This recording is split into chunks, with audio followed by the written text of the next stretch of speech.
Good morning guys. তো এখন শীতের রোদ্দুরটা ভালো লাগছে।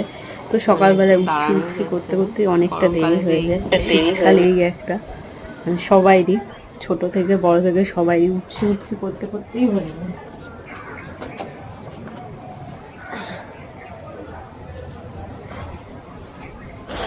তো চাও খাওয়া হয়ে গেছে, নিচে ভাত বসিয়ে দিয়ে এসছি।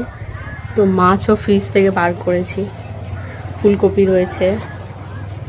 তো আজকে আমার ফেভারিট একটা জিনিস করবো। সবই আমি মোটামুটি খাই, তারপরেও কিছু কিছু জিনিস প্রিয় আছে।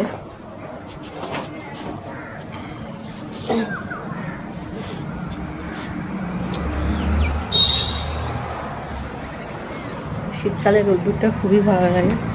আর সমস্যা হচ্ছে সকালবেলাটাতে উঠতে একটু সমস্যা হয়, আর রাত্রিরে একটু রান্না করতে ভালো লাগে না অতটা ঠান্ডার মধ্যে।